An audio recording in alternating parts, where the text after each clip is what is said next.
Ladies and gentlemen, we have another discussion tonight. We're going to be having a debate between Sir TJump and Miss Sybil. We're going to be talking about Christianity. Is it reasonable? And I just want to start, though, by saying thanks for being here. We appreciate all the support.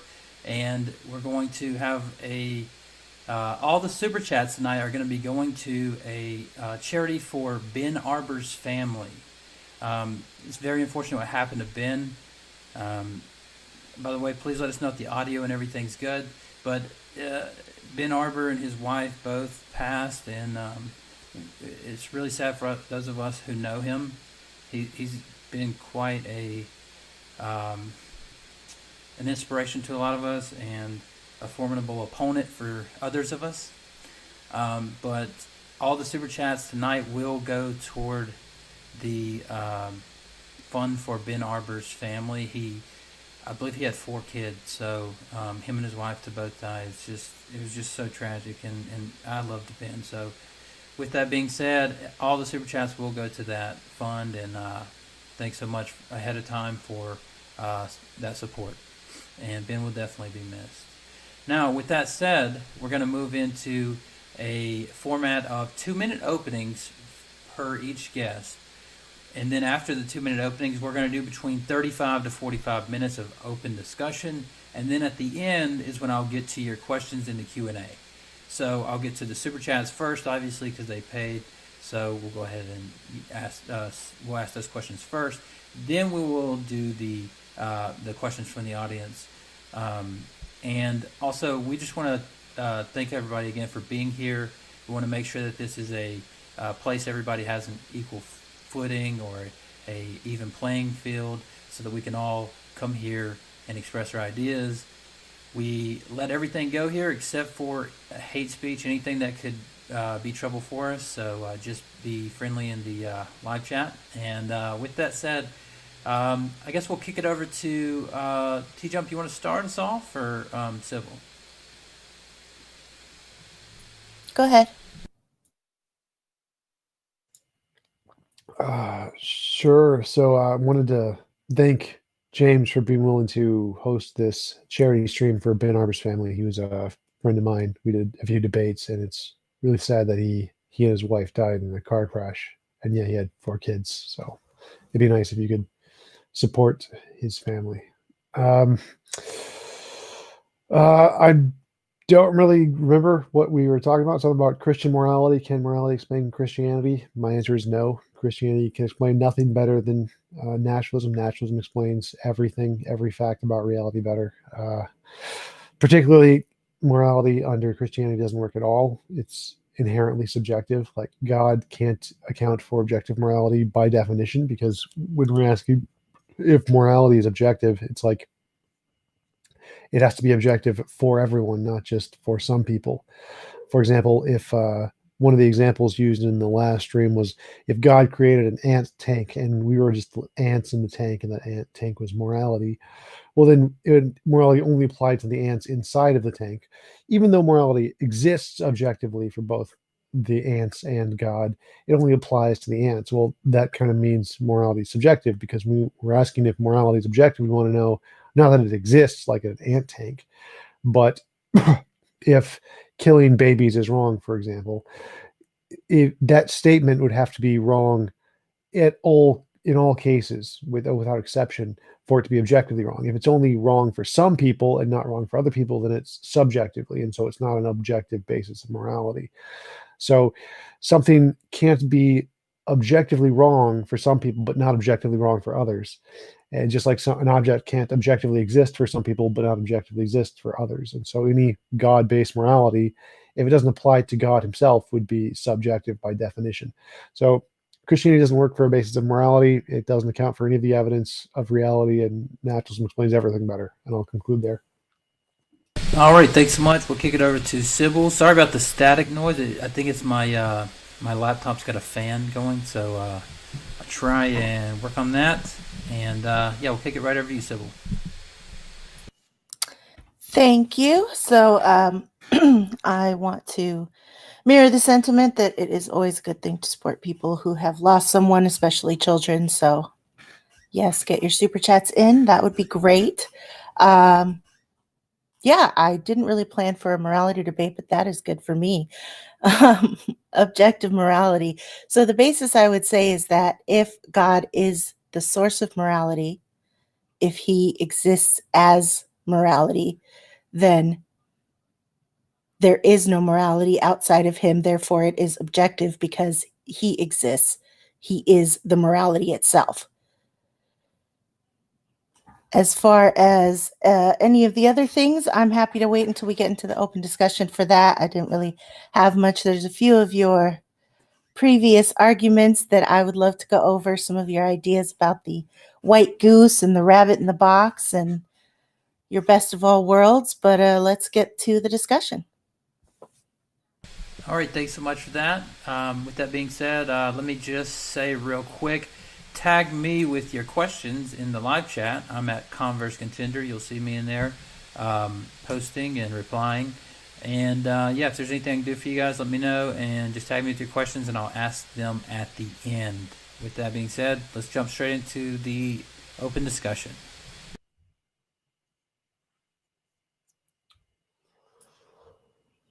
Sounds good. You said you wanted to talk about a few of my arguments. Yeah, sure.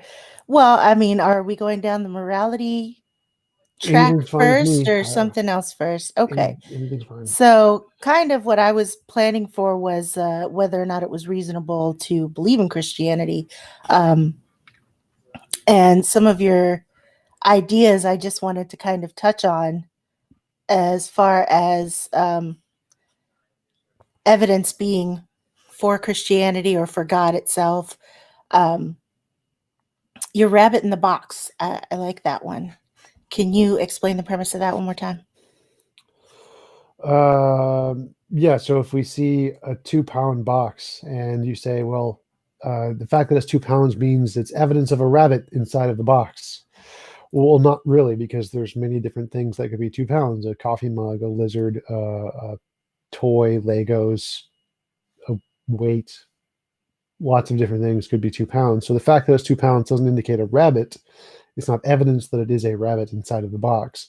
So the same thing applies to arguments and evidence for the existence of God. Saying the universe had a beginning isn't evidence for a God, because it just means something created the universe, or our universe, not all natural stuff.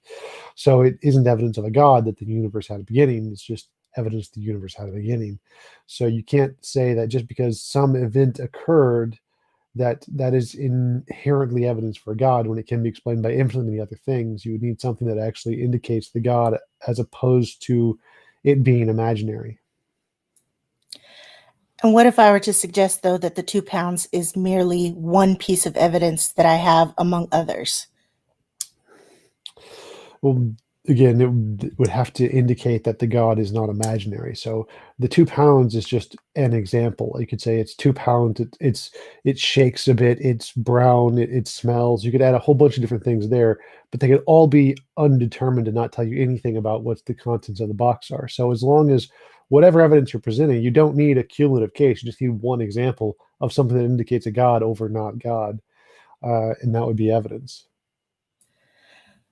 So I would suggest in that matter, though, that if I saw brown fur and it shakes around and it, I don't know, ate the berry that I put in there, and it was also 2 pounds, and I'm standing in a line where only one person can go into a room, and 10 people come out in front of me and say, I'm pretty sure it's a rabbit, that I would have a good reason to believe it. Would be reasonable for me to believe it, whether or not I had evidentiary proof.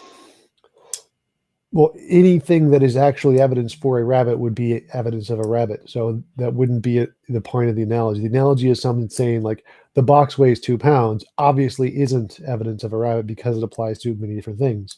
If you saw there is a thing with fur that eats berries and has eats carrots or whatever, then yes, that would be more evidence of a rabbit than a lizard or whatever. So that would qualify as more evidence of a rabbit to not rabbit. The problem is things for a God, if you say the universe had a beginning, that does not indicate a God. That's just like saying the box weighs 2 pounds. It does nothing to indicate that it's actually a rabbit. So the point of the rabbit in the box analogy is that the evidence being presented has to actually indicate a God, and it can't be ambiguous like the universe had a beginning.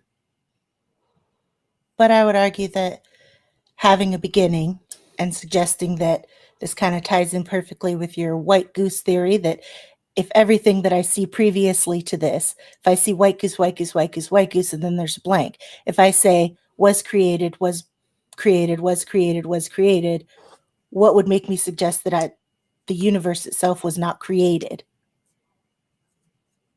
I'm not sure what you mean. So if you're saying that everything we see was contingently like composed, like nothing we see was actually created. It's all the same matter stuff that's always been there. But if you want to say everything we see is a composition of other stuff that's already pre-existing, well, that would apply to God too. So if you want to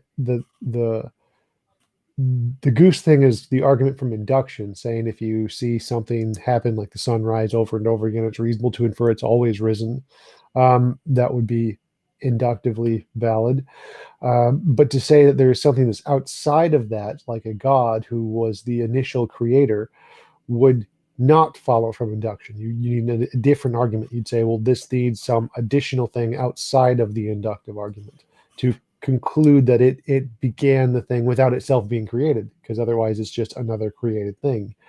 And so using the argument that everything we've seen has been created would mean that if there's a God, it would also have to have been created.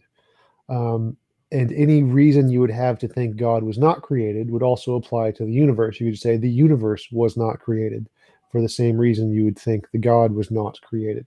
And so that argument doesn't actually indicate a God at all. It's just a tentative regression, infinite regress of how we see things currently and how we imply those two things in the past. But it doesn't tell us anything about what the fundamental nature of reality is that wasn't created. Okay, so I'll just explain my position slightly more, since I think that I am not being very clear at the moment. I'm using more of an abductive idea here and using all of these as pieces of evidence to suggest to me that the strongest possibility is therefore a God. And there has to come some point where something is at the beginning that is not, otherwise, like you said, we get into the infinite regress. And yes, I do use layman's words. One time my dad told me a long time ago, if you can't explain it to a sixth grader, then you really don't know what you're talking about. So I tend not to use very advanced terminology. I can if we want to, but I'm trying to show that it would be reasonable for someone to come to the conclusion of God based off of the plethora of evidence. Okay, well, was your dad Einstein? Because that's a quote from Einstein. But Oh, okay. anyway, abduction is a kind of affirming the consequent fallacy. So it's good for coming to hypotheses. It can't ever justify a hypothesis as actually being true rather than imaginary. So it's just like you can use any method you want to come up with a hypothesis, but you need some secondary form of evidence to show that the hypothesis is true. And so just abduction doesn't work as that at all. It's just a way of forming hypotheses. And it doesn't matter how much different lines of evidence you have. All you need is one. If you have one thing that indicates God more than not God, then that is good evidence. And I don't think there's any of those. So just taking a whole bunch of things, none of which indicate a God, doesn't actually work as evidence. I'm totally fine with you using it as an abductive way to form a hypothesis, but again, doesn't count as evidence. Because abduction was formally introduced to logic by Charles S. Peirce, and he specifically outlined that its formal structure is the exact same as an affirming the consequent fallacy. So it can't actually work as evidence to use abduction. It's only good for forming hypotheses, which then need to be independently verified by some other method. So I don't know. Two things there. I don't know why you're using abduction. Secondly, I don't see you didn't present any of a cumulative case of different arguments that actually were indicate a God, because none of the things you presented actually do indicate a God, as far as I can tell. No, of course not yet, because I'm, kind of laying the foundation at the moment. And what I'm suggesting is not necessarily that any of these pieces, because I don't believe that I can give you the solid piece of evidence that's actually going to prove that you're God. I don't actually believe that we as sinful creatures are in a position to have or understand that, we're not going to have definitive proof until that time that, prophecy says when God comes again to judge people. So there's not going to be, I can't convince you of that. What I can say is that it's reasonable for someone to come to that conclusion. It's reasonable for them to have the hypothesis, I believe that there is a God. Okay, and that's what I'm asking for. I don't care about proof. I don't need proof. I just need any evidence of any kind. Right now, as far as I know, Christianity has zero of any kind. I don't need proof at all. Like, I have a very low burden of proof. If you have any evidence, I'm happy to admit that my atheism is false, because my definition of atheism is that there is no evidence of a God. So if you present any, that'll be good enough for me. I don't need proof. Well, I don't think I don't think you can suggest that there's no evidence. It may not be what you would consider good evidence, but it's not no evidence. As far as I know, there's no evidence. Could you present an example of some? I mean, testimony is evidence. It's not necessarily good or, highly reliable evidence, but it is evidence. Is testimony evidence of the flying spaghetti monster? I don't know. If someone said they saw it, yeah, I would have to take, a look at the fact of how many people are saying they saw this, what kind of qualities they're suggesting that the flying spaghetti monster has. Okay, then I think that your bar for evidence is way too low, and you may need to reevaluate what you consider to be evidence, because I don't. The fact that people have testimony of something isn't evidence that the thing is true at all. Not the case. The fact that the vast majority of things that people think they see is false. It has been false throughout history. There's so many of them that testimony isn't evidence at all. It's essentially just, again, a basis to come up with a hypothesis, but doesn't actually count as evidence the hypothesis is true. So no, testimony doesn't count as evidence of any kind. Okay. So what kind of evidence would you suggest that God provide us? Well, I'm asking for evidence that the Christians can provide us, not the God, but God could do it too, I guess. Novel testable predictions, any kind of novel testable predictions would work from my worldview, but you can make up whatever method you want. If you have any method that can differentiate imagination from reality, that counts as evidence, whatever it is. The way I use is novel testable predictions. The way science uses novel testable predictions, but you don't need that. You can use whatever method you want, as long as you can show it works and it can accurately differentiate imagination from reality, then that's evidence, whatever it is. Okay. So to the idea of testimony not being evidence of any kind, as an analogy, consider, a future without shoes. Now, one time, a long time ago, I had a pretty pair of shoes with pink bows on them. If I tell my children that and they tell their children that, and we get to 3,000 years in the future where shoes no longer exist because we've come up with a way to never have to use our feet, does sharing that story down the line mean that the shoes didn't exist? Is that not a piece of evidence for the fact that historically shoes may have existed? On its own, no, it would not be evidence, but it is evidence in combination with the empirical evidence of shoes. So testimony can be evidence of certain things. It's not no evidence of just anything, but in order for testimony to be evidence, you have to also have an empirical basis of evidence besides just the testimony. So, for example, if someone says, "I saw a dog," that would be reasonable evidence that they did see a dog. It would be reasonable to consider that evidence that the dog existed and they did see it, because dogs have an implicit empirical basis. There's lots of stuff we know about dogs that have been demonstrated to not be imaginary, like their taxonomy, their phylogeny, genetic makeup, chemical composition, what they're allergic to, how to train them, blah, blah, blah, blah, blah. There's lots of empirical evidence of dogs that has been shown to not be imaginary, in addition to this testimony that the person said they saw a dog. So if you have those two things, then testimony is reasonable evidence. But if someone said, "I saw a unicorn," then it would not be, because the unicorn does not have that empirical basis. There's nothing about a unicorn that's ever been shown to not be imaginary. So if someone says they saw a unicorn, then it's not reasonable to accept that as evidence that there is actually a unicorn until there is some independent verification of that, or independent basis of evidence to differentiate it from just being imaginary. So testimony, it can be evidence in cases that have an empirical basis for things that have been shown to not be imaginary independently of the testimony. But on its own, testimony counts as nothing. So there has to be a combination of the conceptual testimony evidence and some empirical evidence for the testimony to be reasonable as evidence of any kind. I'd actually disagree about your unicorn analogy, simply because the body of a unicorn is a horse. Therefore, there is something empirical that would suggest that what they saw may be related to reality. The point isn't that they could have mistaken. No, I understand that. But what I'm saying is that there are things in the Christian story and the Christian worldview that are obviously related to reality.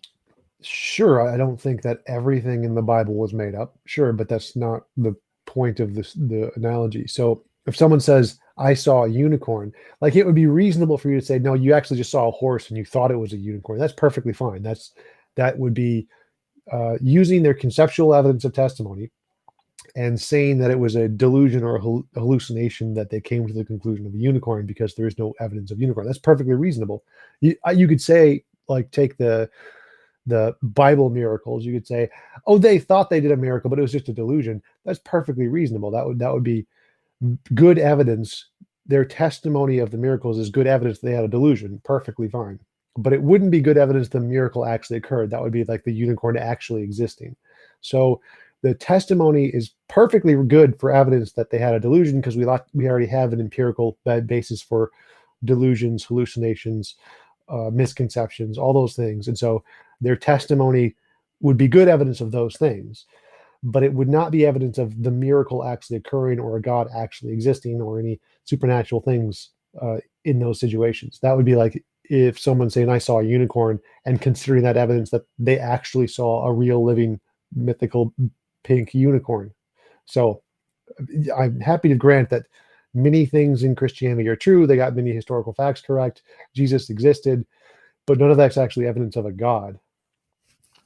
At what point of people coming out of the same forest, perhaps, or various forests around the world saying that they saw a unicorn, does this become more probable that this may actually just be a new species that we're unaware of, not necessarily a magical, imaginary thing, mythical creature, whatever?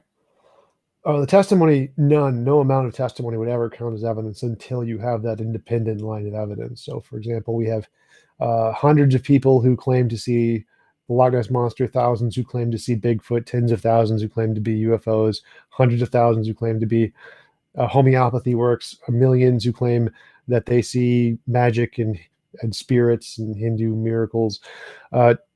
If I showed every human being a picture of an optical illusion, they'll all say it's moving. So I could show 7 billion people the same picture and they'll all come out of the forest saying, oh, I saw this thing moving, and they'd all be wrong. So the number of people who claim to see this is irrelevant.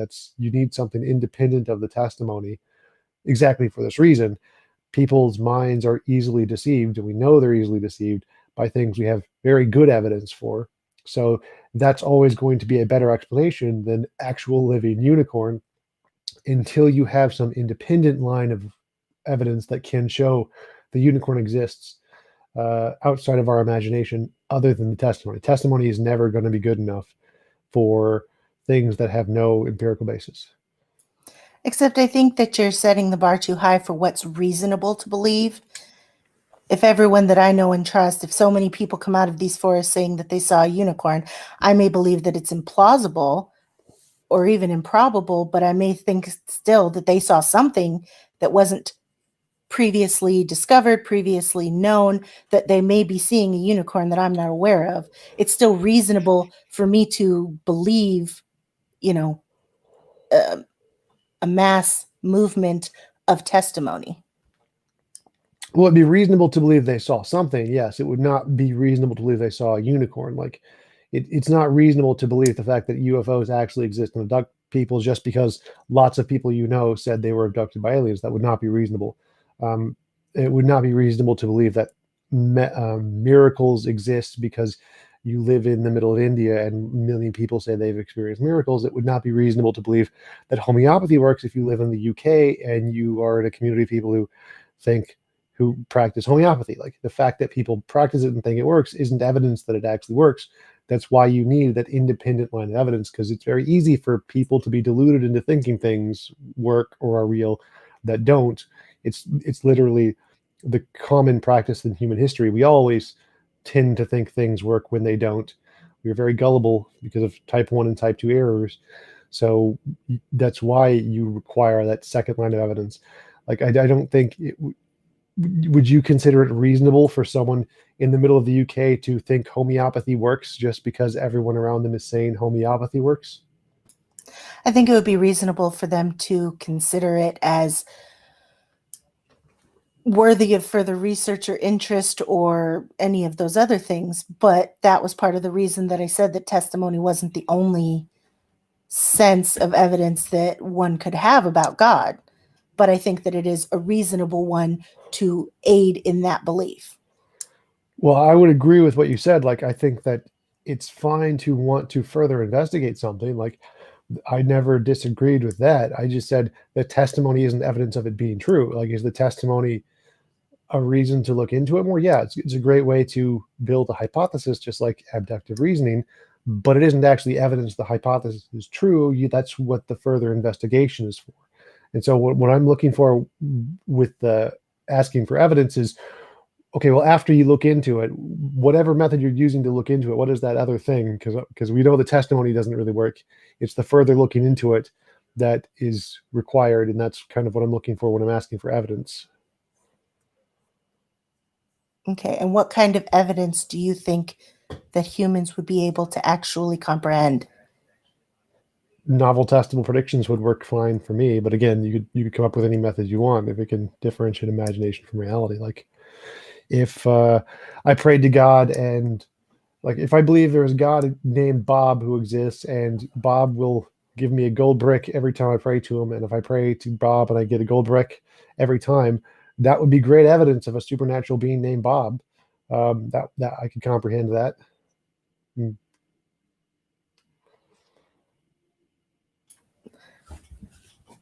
This might be a Okay, good so time for me to. Oh, I'm sorry. I hate to interrupt go ahead. you.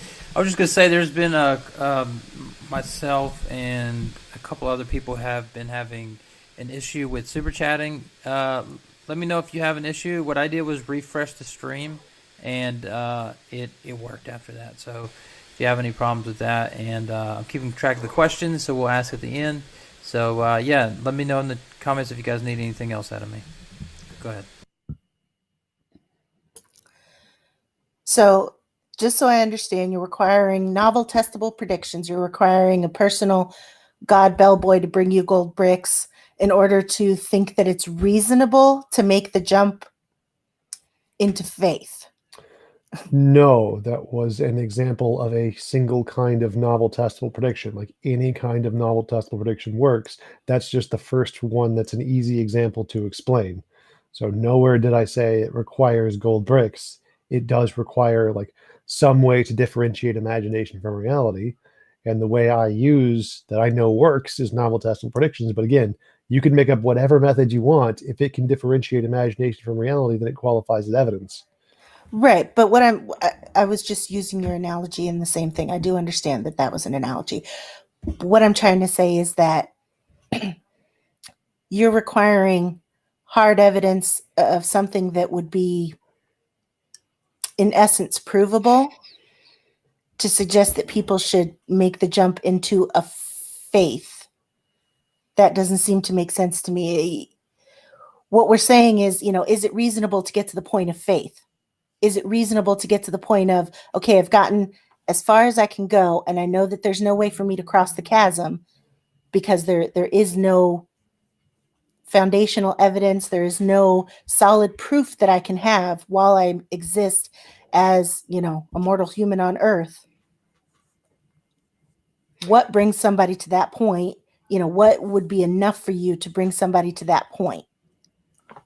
Well, reasonable faith seems like an oxymoron to me. It's like faith is a belief without evidence, so it can't be reasonable to have faith. I have faith in nothing. I have to stop you for just a second right there, because even in the Bible, it tells us to reason. It tells us to test things. It tells us to reason things. So it's not faith without evidence. It's faith.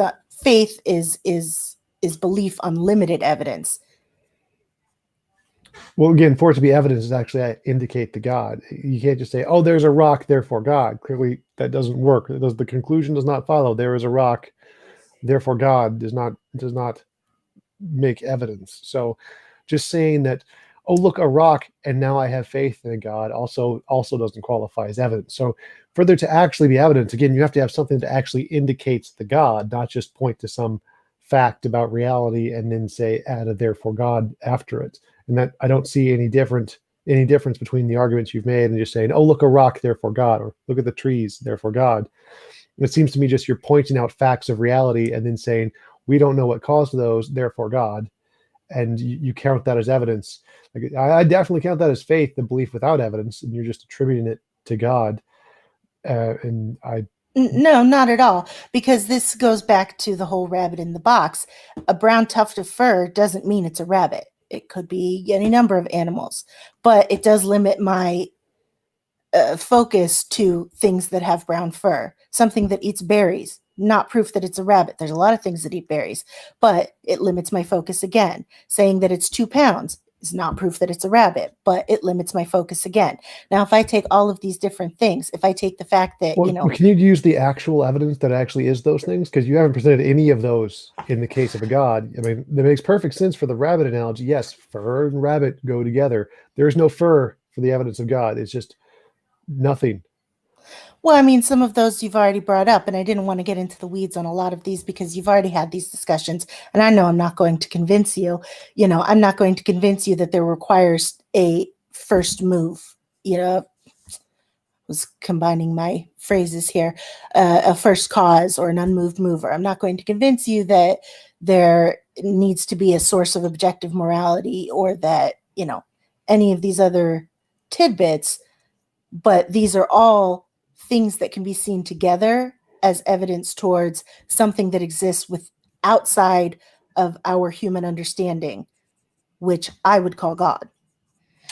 Right. So that's the Neil deGrasse Tyson makes this really great analogy of saying, oh, look, a UFO, it must be aliens. A UFO means it's an unidentified flying object. So it's an oxymoron to say, oh, it's an unidentified flying object, and then to identify it as aliens. Clearly, that's a contradiction. So if you're saying there's this thing that's outside of human understanding, and then you're trying to use human understanding to understand it, that again is a contradiction. So if you just, if you want to say that here is a fact about reality, like there's a rock, and then say, therefore God, that would make about as much sense as you saying, oh, look, there's this thing outside of human understanding. We're going to try and use human understanding to get it. Like, it doesn't quite work that way. So it seems like you are using faith as a belief without evidence by admitting there's this thing outside of our understanding and we can't get to it. And you're just going to label it as a God. That's not actually evidence. That's just an argument from ignorance. We don't know something, therefore God.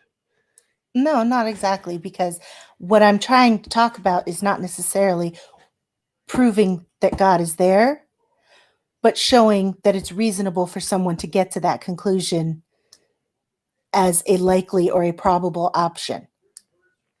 Saying that, anywhere from a quarter to a third of the planet believe in the same God that I do, whether or not you find testimony convincing, that is somewhat convincing.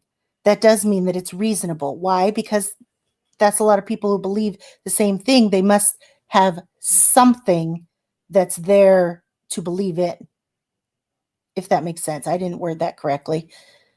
Well, I would need the something. The something is what would make it reasonable, not the number of people who believe it. The fact that, like, there's an ad populum fallacy in philosophy. No, I'm aware of it, yeah. So lots of people believe something isn't actually evidence that the thing they believe is true at all. I mean, literally the vast majority of humans have believed lots of things and they've all been wrong. So the fact that they believe it isn't evidence unless they do have good reason. Like saying the consensus of experts in this field believes X. That's pretty good evidence because their belief is purely based on evidence. Just saying lots of people believe this, well, that's not good evidence because their beliefs isn't based on evidence. So it's the evidence that matters, not the number of people who believe. Right, but again, you're trying to get to that proof point, to that factor of truth. I've never. What I'm saying is that, yeah, because you're trying to get to the evidence that would show you. I'm saying that it's reasonable without that little piece of evidence, without that linchpin, to still suggest that this outcome is probable. And I mean, we want to talk about consensus, of experts in the field suggesting one thing or another. The consensus of theologians and pastors and preachers and cardinals and popes all have come to that conclusion too. So, they're not actual experts in any field though, other than theology. So if they were experts in like metaphysics who came to that conclusion, or experts in physics or cosmology, or experts in some aspect of reality who said reality has a evidence of a God, that would be a decent consensus. Saying people who study the Bible conclude that isn't relevant. They're not experts in reality, they're experts in the Bible. So again, like all I'm not asking for any kind of proof, any kind of linchpin. I'm asking for just any evidence of any kind at all. And that's the linchpin. But you haven't presented any. You've just said people believe. Lots of people believe. Lots of people think. They imagine. But okay, so in what way do you have to differentiate the imagination from reality, and with any higher level probability that than random chance? And if you can do that, that's evidence. But you haven't presented anything that can do that. And I think that comes down to a fundamental disagreement about the nature of testimony and the reliability of witnesses. I mean, if I suggest that this person is, legitimate and reliable and can be trusted and has shown to be trusted in other matters in the past, then suggesting that they're being trustworthy on this matter is not a far stretch. If I say that now about, 10 people, 100 people, 1,000 people, that builds the evidence that the thing that they're all being trustworthy about has a higher likeliness and is more reasonable for me to believe. Yeah, I'm going to go with sociology and history, where they reject that argument completely, because we know that Homer was extremely reliable on many things, but he just made up a bunch of stuff about myths and legends. Like every historian during Jesus' time were excellent at recording history in many cases, but they all had mythology, like the foundation of Rome being from Romulus and Remus, in their history. And so, no, the fact that they're reliable in many cases doesn't mean that they're reliable in all cases. The fact that someone who worked for NASA saw UFOs doesn't mean you should believe them about UFOs. The fact that there's a doctor who got a PhD and who actually treats in neurology doesn't mean you should believe them about homeopathy. No, the fact that they are reliable in some field does not mean that they are reasonable to believe in a different, unrelated field. And that's why I said it comes down to a fundamental disagreement on that. All the examples that you pointed out were individuals. So an individual, probably not the best source for, oh yes, I just fully believe this one individual. When you're talking, 2 to 3 billion people, that might lend more credence to the story. Okay, so if 2 to 3 billion people said homeopathy worked, is that reasonable to believe homeopathy works? Yeah, probably. Yeah, that's definitely a disagreement about how evidence works. Okay, well, you started this, you wanted to talk about morality, and you were suggesting that God can't be the source of morality. Can you enlighten me again as to that? I forgot your argument. Sure. So is something good because God said it's good, in which case it's arbitrary. Good, there is no such thing as objective goodness. Or did God say it's good because it's good based off of an independent standard, in which case morality is objective, but you don't need the God. But what if he is the independent standard? Not what he says, what he is. Then you don't need the God. You can just understand his nature, and you usually get rid of the consciousness. You can still have objective morality, so you don't need a God to have objective morality. How can you understand his nature if he doesn't exist? Like, remove the consciousness, keep the moral nature. So you have naturalistic pantheism, which is just eternal, all-powerful, all-good nature with no consciousness. You can still have the nature of morality without any kind of conscious being there. But the consciousness is part of his nature. You just said it wasn't. Like you said, that wasn't required. So No, I didn't. I asked you a question about how you said that it could exist without the God. I said the consciousness is part of his nature. You said it's not because of what he said. That's the consciousness. So either something is good because of his consciousness is required in there because of what he said, and so it's arbitrary, or it's good without his consciousness and you don't need consciousness.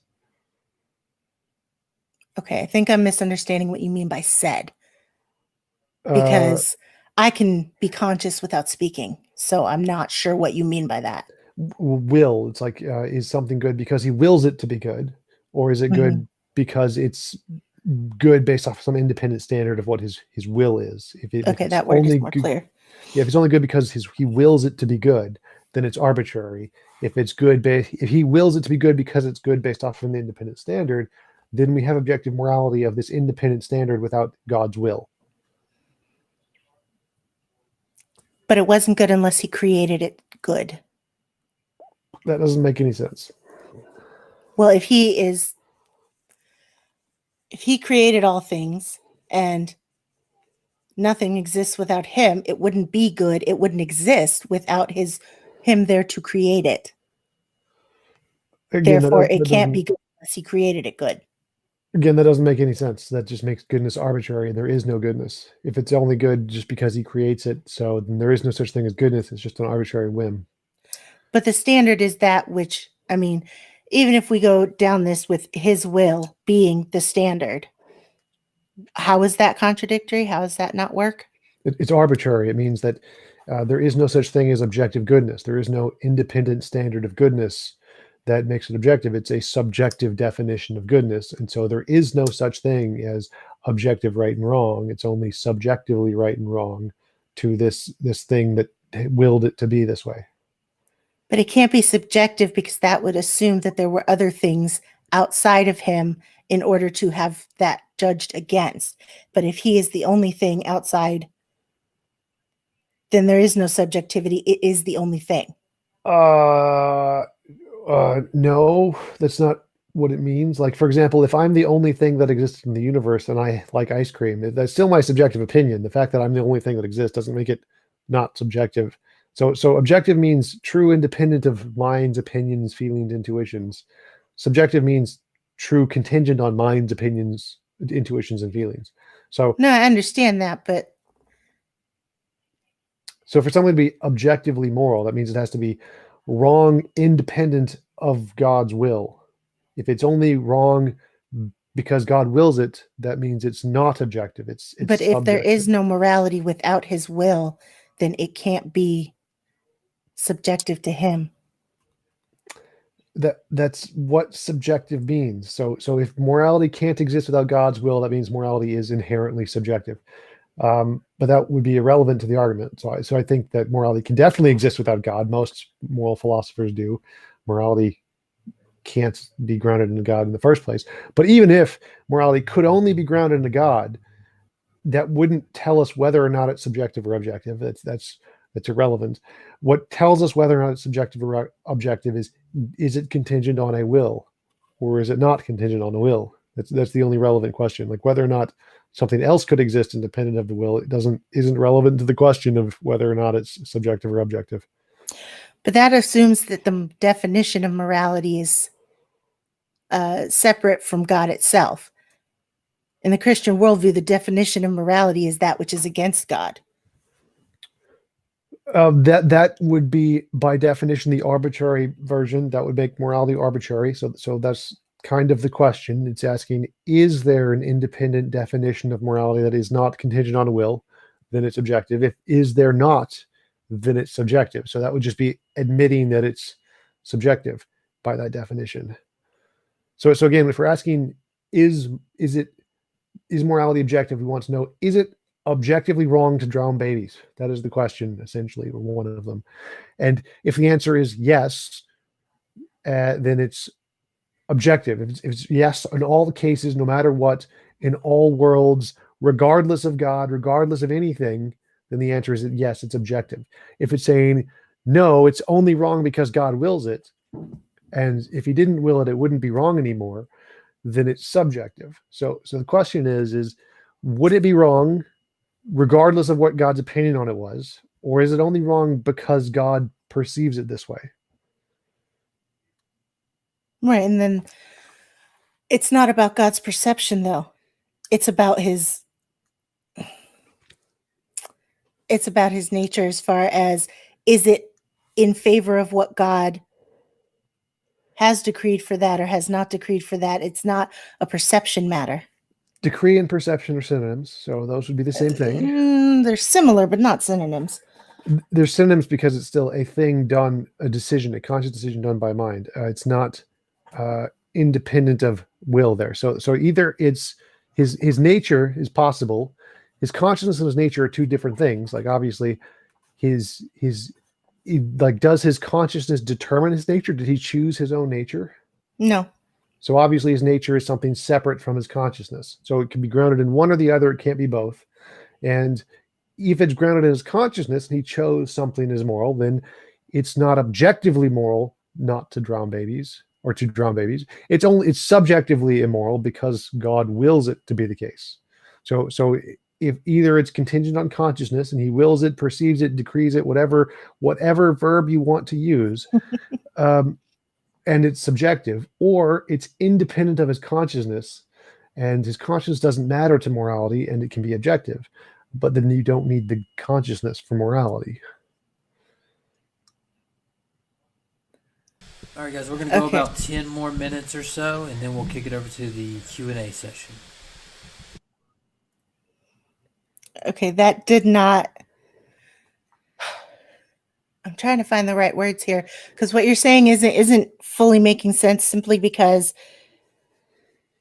whether or not we need the consciousness has nothing to do with it. Well, that's the reason God can't ground objective morality is because the consciousness part makes it subjective. So if you don't have the consciousness part, you can have objective morality. I'm happy to grant that. But the consciousness part that's added into God isn't required. That's completely irrelevant. You don't need that. Get rid of that, and you can have objective morality. So that's the reason that part of a God, the consciousness in God cannot ground morality, which means it has to be grounded in some non-conscious thing, like a law of nature. And so if we can have that law of nature, whatever it is, then we can know morality without the conscious God thing. We don't need the consciousness to know morality. So we don't need a God to have morality. No. Because as you've said before, if there's God's consciousness and God's nature, if the morality is rooted in his nature, that doesn't eliminate his consciousness.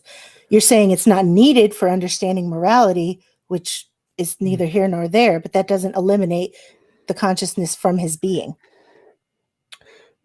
Right. So the argument there is that if you don't need consciousness for morality, then it's only moral based off of some law, some fact, some part of nature, some part of reality, God's nature.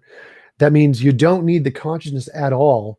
And morality itself can be grounded in something non-conscious, which means it can just be grounded in nature and you don't need the God to explain morality at all. Except if it's grounded in his nature specifically, then you would still need the God. So the argument there is to say that that conclusion isn't supported by the evidence. So if you say there is objective morality, you don't need a conscious being, because even if the theist model, it requires it to be grounded in something non-conscious. So to come to the conclusion that it's a conscious being would not be supported anymore, because the whole point that theists usually make is that consciousness is grounded in a mind of some kind. So if you can show it's not grounded in a mind of some kind, then you can infer it's actually just a law of nature, and that's the better explanation of morality. But that doesn't address why you would or would not have a conscious and personal God, whether or not objective morals were based in the conscious part of him or the nature part of him. Oh, so my objection is just the conscious part. So I'm saying it can't be grounded in the conscious part. Like I'm okay with just, if you want to just say it's some part of his nature and it has nothing to do with the consciousness part, that's fine with me too. But that wouldn't be the God part. The God part is the consciousness part. That's the only part I'm objecting to. I don't think you could separate God's nature from his consciousness. So You I don't actually see how you would say that would not be the God part. Did God consciously determine his nature, or did his nature determine his consciousness? Neither. Well, you did answer this like 10 minutes ago, and you admitted that God doesn't consciously choose his nature, right? As far as I understand, no. Yeah, I mean, I would agree with that. I think that's perfectly sensible. So his nature determines his consciousness. His like he can't think evil thoughts because it's not a part of his nature. So his consciousness is determined by his nature. Okay. Okay, so then that's admitting that the consciousness part of the God isn't really meaningful to the morality. The morality is just in the nature part, which means the conscious part isn't required. And if you're willing to grant that, that's perfectly fine. That's the whole point of my argument, is that the consciousness part can't be what grounds the morality. Oh, okay. Then yeah, no, I agree on that. Cool. It's probably a good time to go to questions then. Yeah, so with that, we will go ahead and kick it over to the Q&A. I want to thank everybody so much for all of your questions. Sorry about that. Move my mic here so I can see the questions better. If you just joining us or recently joining us, all of the super chats are going to a fund to help Ben Arbor's family. After a tragic accident, he's left, with 4 children that have to, need your support. So thank you for all the super chats that came in. I'm gonna go ahead and start with those, and then I'll get to the other questions.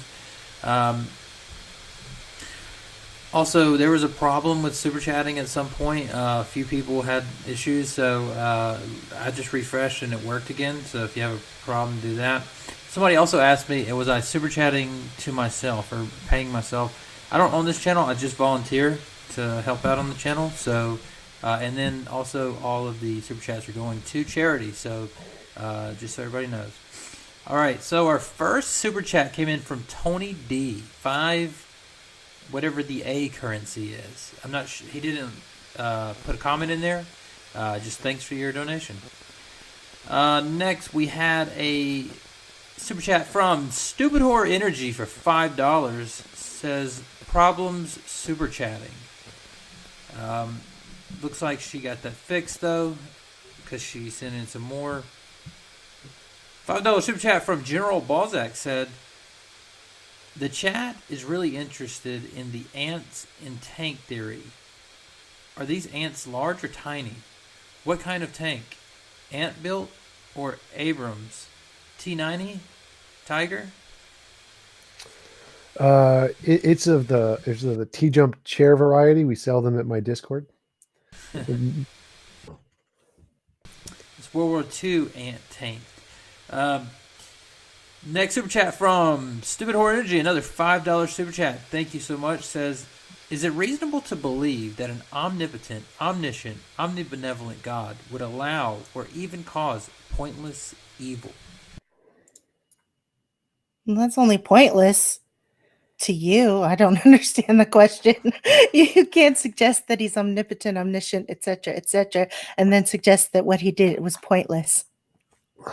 I think that was the question. Is like, would that be contradictory for an omniscient, omnibenevolent being to do suffering pointlessly? All right. You want another response, or you want to? Are you good with that? I mean, I would just suggest that it's not pointless. It's never pointless. All right. Thanks so much for that. Our next super chat comes from Cider Import. Says €5 for Sybil. If you agree that if 2 to 3 billion people in homeopathy, then it's true. If 2 to 3 billion people believe that the earth is flat, does it make it true? I never said 2 to 3 billion people believing in homeopathy made it true. I said that 2 to 3 billion people believing in homeopathy makes it reasonable for me to suggest that this is something worth looking into. All right, thanks so much. The same person, Cider Imports, another $2 super chat, or not $2, €2, says, forgot to say, of course, RIP Ben. Thanks so much for that. Next super chat, $2, comes from OP. Says, make a compilation of Tom's confused looks. That is definitely in the works. We are almost actually done with that. We've been editing it for about a year, so it's 8.5 hours long. But all right, next super chat from Stupid Horror Energy, $5 super chat says, If we lived in a world where God's nature happened to be different, e.g., that worshiping idols is okay, wouldn't that still make morality subjective?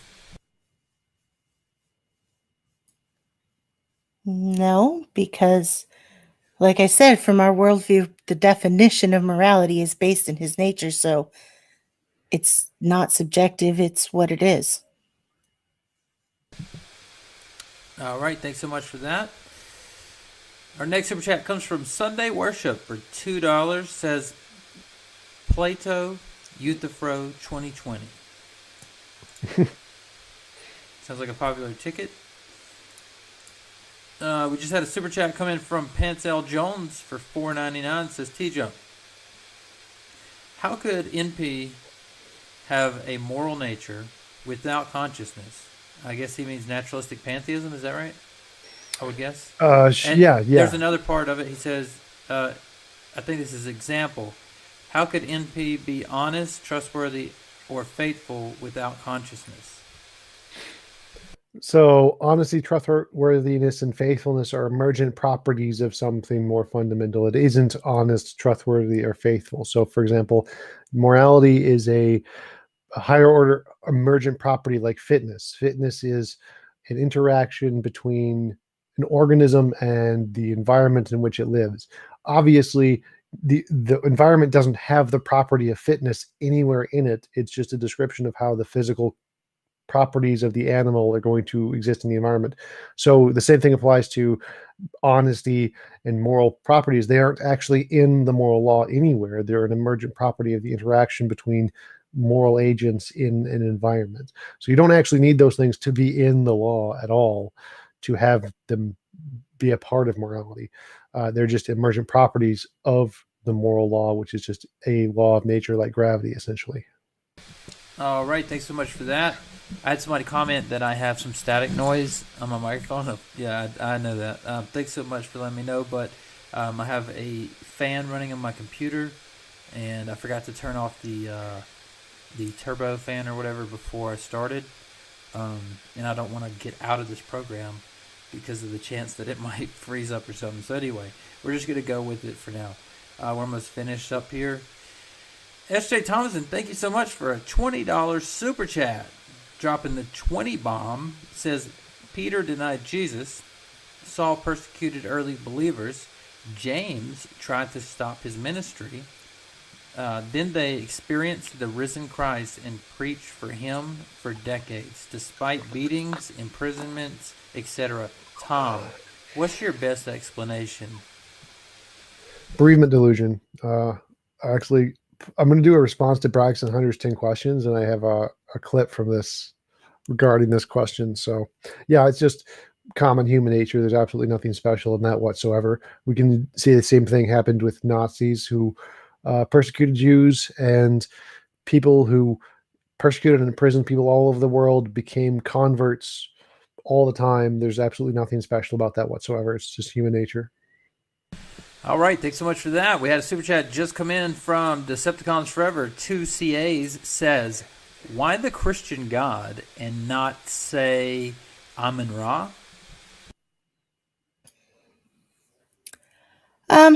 So, I mean, there's a lot of reasons for that. And again, it comes down to, is it reasonable to believe? And that's where we came to our disagreement on what kind of evidence makes it reasonable. There's a lot of reasons that the Christian God is, historically relevant. There's reasons because of the spread of Christianity, the sheer number of people who believe in Christianity, and most importantly, just because it's true. All right, thanks so much for that. We just had another super chat come in, a 10 bomb from Daniel Conley. Says, Sybil, can you name one moral act that a Christian can do that a non-Christian cannot? Believe in God. All right, thanks so much for that. Now we will move out of the super chat. If you have another super chat or you just want to donate for Ben's family, it all goes to charity except for what YouTube takes as their cut, I'm sure. Just go ahead and send it in while I'm reading these other questions, and I will try and get to it. We only have about 5 more questions, so we'll be through this pretty quickly. The first question came in from Kudos and the Executioners. It might be Kodos. I'm not sure how they pronounce that, but it says, Converse, why does Christianity need to be reasonable? Isn't faith enough? Thanks, CC. Great to see you again. Tom, what do you think? Yeah, I don't have any problem with people just saying they believe on pure faith with no reason. That's perfectly fine. I don't have an issue with that. As long as you don't claim that it's reasonable or based on evidence, then it's fine just to say you believe on faith. I don't see there's nothing wrong with that. All I right. would actually say, can I answer that real quick too? I would just say that it ought to be reasonable to an extent. Obviously, there is an element of faith in it to where you're going to go beyond reason, but it needs to be reasonable simply because the Bible also tells us to be reasonable. It asks us to come, let us reason together. It tells you to test the spirits. It tells you to test the things that you're seeing and hearing from the people around you and from the world around you. So yes, there has to be an element of being reasonable. Thanks so much for that. Just had a super chat come in from Jay Ritchie, $4.99. Says, if it was possible for God's nature to change, then would you adjust your morality with his nature's whims? If that was possible? Yep. I mean, it's a non-starter, but if it was possible, then yes. All right. Thanks so much for that. Next question comes in from Tuss Beatbox. Says, Converse, question for Sybil. If X amount of people can give testimony for you to believe it, how many would you need who claims to have falsified God to believe them? Well, that's cute. No, you're not going to make me not believe in God because of evidence and my own testimony in my own life. But as I said, it wasn't necessarily just the number of people. There are other elements that included in that, but the number of people is something that helps lean you in the right direction. All right. Thanks so much for that answer there. We had we had 3 super chats come in right there at the same time. Christine Garum with the 10 bomb. Thanks so much. Christine says, if I was alive in ancient Egypt, it would appear to me that everyone alive believed in Ra. Did that make Ra's existence reasonable? How about now? Yeah, it probably would have been reasonable for you to believe that, having grown up in ancient Egypt, where that was the thing that everybody believed. All right, thanks so much for that. Next, another 10 bomb from Daniel Conley, dropping bombs here, says, theocrats get crushed under the heel of little professors. I don't know if that's more of a statement than a question, unless you wanted to say something about it. All right, we'll move on. Neon Noor says, €5 says, why did Jesus call the Canaanites dogs? I have prefaced this. I hope that I prefaced this with saying that I am not a biblical scholar. Anything that I say is, a layman's opinion. From what I understand from, the research and study that I've done of the Bible, a lot of this has to do with illustrating a point. It has to do with making his point and using the vernacular of the time to speak and make clear what it was that he wanted to say to the people he was speaking with. All right, thanks so much for that. While you're speaking, Charles Insolo dropped a 5 bomb. Says, does Sybil believe in free will? Quotation marks. If so, how does she break the determination versus randomness dichotomy? Yes, I believe in free will. I believe that we all have free will. I'm not sure what you mean about the dichotomy of determination versus randomness exactly. I can just it's Okay. if you do any action, either you do it for reasons and it's determined by those reasons, or you do it for no reason, in which it's by definition random. So either anything you do is either going to be determined by reasons or done for literally no reason, in which case it's random, and that's the dichotomy. How do you get out of that? Okay. What I would is this saying that God is the one who has determined what I'm going to do? Or is that saying that my own fallible human understanding has made a determination of what I should do? It's saying free will is impossible because everything you make a choice for is either going to be determined by prior reasons like your brain, or by like quantum states of random fluctuation that you had no control over. Oh, okay. So we're going that route.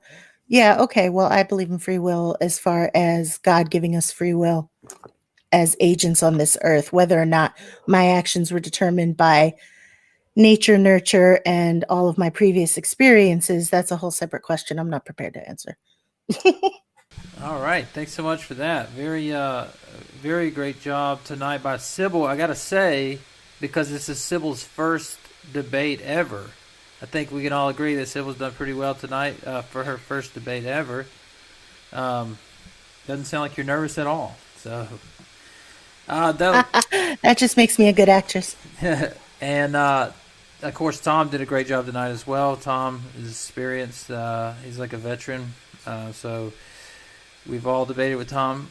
I think that's our last question. Well, actually, we just had one come in from Neon Noor for €5. Thank you for your super chat. It says, Sybil should read a book called The Curse of Canaan, a demonology of history. Well, I will check it out. We'll see if I read it, but thanks for the suggestion. All right, thanks so much for that, and thanks everybody for your super chats tonight and all the questions. I'm happy that we got a good amount of super chats for Ben's family, and just a quick thing before we go here. I think that I love Ben, and when I heard the news about Ben and his family, it really upset me because Ben was such a great guy. I interviewed Ben about a year ago on my channel, and just talking to him, like, he's so humble, and it makes you really, it made me really consider, you know, life and the decisions I make and things like that, and just knowing Ben and how humble he was. I talked to him about him having a PhD in philosophy, and he's just like, man, that doesn't matter. I know people who don't have a degree in anything, and they're way smarter than a lot of people who's got a PhD in a subject. And I'm like he just didn't look at things like that as being very important. He looked at like personal, like he wanted to talk to the person. In fact, he told me to buy this book, Analytic Christian Theology, and I was talking to him on Facebook, and he said, look, man, buy that book, and the college course that I'm teaching, I'll just send you all my lecture notes and all my courses and stuff, and I'll let you take the class for free. I'll just send it all to you. And I just was like blown away because it's going to cost me nothing, and just the guy was just amazing, man. So anyway, I just want to say that. So thanks for all the super chats, and I'm happy that we got some of that tonight. And I believe Josh Rasmussen is the person that set up I'm not sure if it's a GoFundMe. Yeah, okay. So the GoFundMe, and if you want to donate after this, if you get paid tomorrow or anything like that, I see Josh Rasmussen's page, and I'm sure James will add this after the fact. And anyway, with that being said, I thought we had a great debate tonight. I love these types of discussions where we just talk. I've seen a lot of people in the chat saying, I love the pace of this, where they're just talking back and forth and being honest, and it's not like a gotcha here, gotcha there. So that was great. Any last words from either of you guys? Thanks for coming on. Thanks, Sybil, for participating. Thanks for James for hosting it, and thanks for the people for super chatting to support Ben's family. Appreciate it. Ditto. All right, thanks so much. And with that being said, thanks everybody for being here, and We've got a lot of good debates coming up this month. Please like this video if this is the type of debates you like to see, or let us know in the comments what you would like to see coming up. All right, everybody have a great night.